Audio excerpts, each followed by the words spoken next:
Well, thank you for going through that introduction to modernizing your water restaurant. And we want to start with the end in mind. What does it look like when you've completely modernized your water restaurant?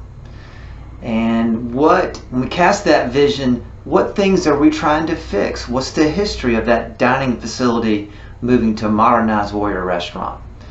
Is it an appealing marketplace?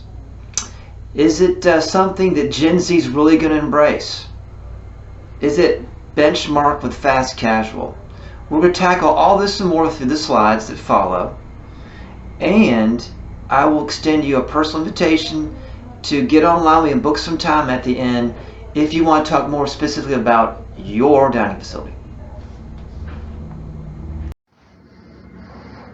Thank you for taking the time to get to know me better. I'm really excited to start this part of the presentation, so we'll jump right in and discuss what you need to get started. We want to catalog your current conditions, what the typical DFAC is facing after 20 to 30 years. And then compare and contrast it with the new modernization vision, what it's going to look like, the potential for it, and really cast that in clarity. And then everything in between that it's going to take from day one to completion. Who are we going to enlist? What assets do I need to make all this happen? All right. Okay, well, here we are. I got my pointer on, and we have a typical facility, a legacy type military layout. Stainless steel tray slides, stainless steel equipment, typical lighting, block walls, 6-gallon coffee urn, very efficient, very easy to maintain, very traditional.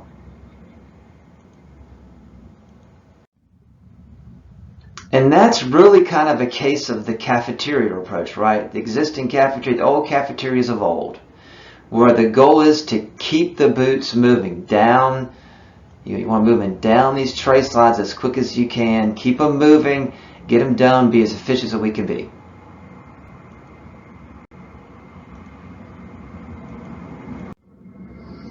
So the common challenges in DFACs are 20 years out. They're designed by production and efficiency. If we can move people quickly and do it well and do it, next point, with a low cost, that's what we need to do. That was the common sense approach. But it wasn't weighed by what is return on investment. Like, we want to increase our head count or achieve other goals like this. What should we be doing to have more people and selling more meals, literally? Sometimes a decor package is after the fact. The building is opened and you're given the task, we need a decor package, go out and get one. And it wasn't really engineered from the beginning. The lighting, the lighting is going to be a lot of times just monochrome white ceiling with white drop-in lights, and it's pretty sterile. Equipment, as I said, I pointed out, a lot of it is just all stainless steel, and it is built to last, which is great. But are we cooking to large production scale, or are we trying to cook more individual meals for people to satisfy their requests going forward? The design, the cafeteria design, that's a challenge. It's linear and slows things down. Seating. Well, the seating, does it match the design, or does it enable traffic? These are questions that should be asked. So we have this linear in design. So I'm just going to draw a little bit here. We have this long tray slide, very straight. Then we have this lighting up here, monochrome white lighting, monochrome white ceiling. We have the traditional large, say this is a milk dispenser. This is tile that you would normally see in the back of a kitchen or in a walk-in cooler, not in the front, right? And overall, we can see the traditional feel of this facility.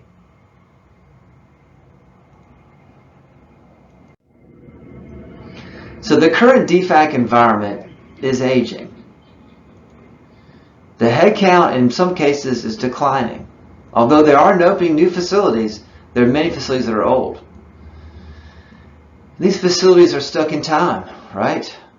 Is there a plan to redo these every 10 years or 5 years? Oftentimes you're confronted by the only way I can get equipment in is through my life cycle replacement budget, which is not equipped to remodel a facility. You band-aid the equipment until it fails, then you get a life cycle replacement. The DFAC, that's a lot of times a challenge in confronting the DFACs. So that leads to frustration, of course. And is the mission now to build headcount? I think it is, but sometimes the mission kind of changes too. It's like, well, as the headcount falls, we also need to manage that decline a little bit, and less staffing, less investments in the facility. So both those missions exist kind of together, when really we want the first mission for increasing headcount. All right, now let's compare. Let's see. Imagine yourself here. Look at this facility.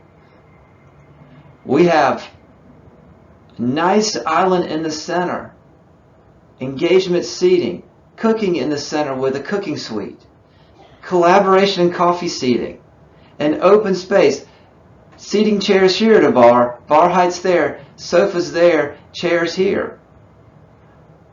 A variety of things are going on in this facility. This is a live action credit right here. This is going to be part of that free case study at the end that you'll have more details about when you get the offer at the end of the presentation. But I just want to show you the big differences here. We want to move people in, have them scatter through the campus style feeding, and achieve all our goals. Yes, modern cafe. Hey, Starbucks is a great benchmark for us. And, this seating right here, we have it, and you can plug in your phones and take a break. You can get anything here to go. Heat it up in a microwave that will be situated here. In the foreground is hot pizza. And drinks, of course. These are the things that people are really looking for. A good use of lighting here, track lighting. Pendants are in the foreground here. You can really see this is a much different feel. That's not hard tile, that's stained concrete. Big changes.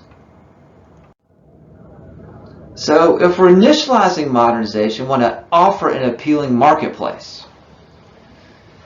You need a change champion. You need someone who's willing to take all of these ideas and go to the decision makers and brief them. This isn't something you anonymously send an email off on. You get your assets, your renderings, your information, and show them and champion it to the decision makers. And then stay with it. You're championing it, but it is a campaign or a crusade where you're offering ongoing education to all the deciders to keep them in the know. Keep up top of mind, really. Well, I bet you can't wait to go sit down with your colleagues and friends and enjoy a great meal at those facilities as they are modernizing our concepts.